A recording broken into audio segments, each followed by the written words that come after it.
Complain about it. The Forbidden Land of Eureka will be updated in patch 4.45 with a new region and the logos system. 4.45 or 4.46? 4.45. Oh, that's 0.1 patch earlier than this time. Yep. You'll also continue to upgrade your Eureka weapon in this duty. So I wonder if we're just done with the armor now.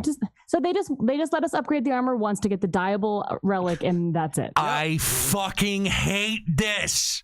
I fucking hate this. Gullible. They set up for a legitimately interesting system to be continued throughout the entirety of...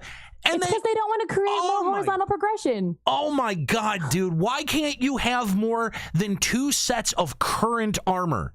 Why is that so hard for Square-Enix to dev around and program around? Why? I don't fucking stand it. I don't know. Your only options are raid gear or tome gear. And it's like, well, okay, we figured out how to be able to distribute the best in slot for those, but throw an entirely third set of gear into the mix that's relevant. God for fucking bid. It's like they're afraid of overpowering something. The thing is that they could make it slightly more powerful, considering it'll be the 3rd tier of Eureka. A lot of people have fallen off of Eureka this time around, and I feel like by the time that gets to be equal to the tome gear and the raid gear, I feel like less people would have it, and it would be a viable option. Yeah. Why you have an entire zone dedicated to advancing your fucking relic weapon, and that's it? And you expect me to spend a bajillion hours in there on a train or fucking party? Get the fuck out of here, Square Enix. They ruined it. They had something at least semi thought out with, and I was fine. Listen, I was totally fine with, at that time, the gear being at least 1 bump lower than what was current in eye level. You know what? And it should have caught up to what was current, and it would have been a brilliant way to have a 3rd set of gear with some sort of relevance.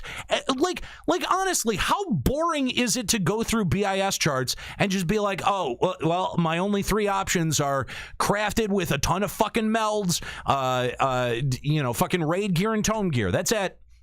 You're done. Fuck off, Square Enix. This is an MMO, and it needs to feel like an MMO, not to feel like you're not doing your fucking homework. At the risk of setting your off even more, did you ever look into where your O hat comes from? Yeah, I did hear about that. How you have to do those bunny fates that nobody does to get a certain amount of eye clusters. I did the fate for it once, and you can't get above silver without an item. Yeah. Like, you need a special item to get above silver, and you can't get the drop unless you're gold. Yep. So you need a special item to get more special items to be able to get it. I was in Eureka earlier, though, and if some people were doing the bunny fates. Like, I did see it a couple times.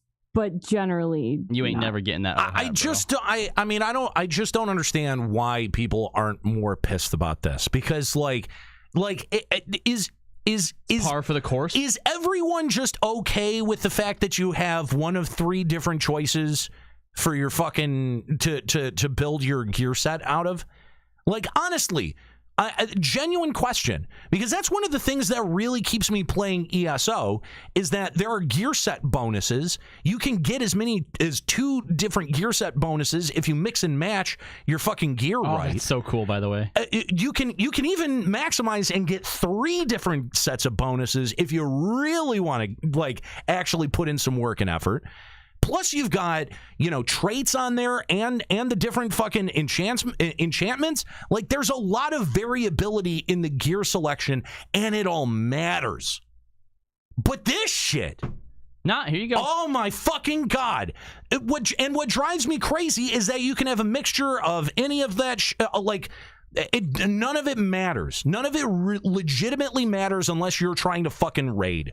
And who gives a shit about that anymore anyway? Fuck me. This game has so much potential, and it wastes it.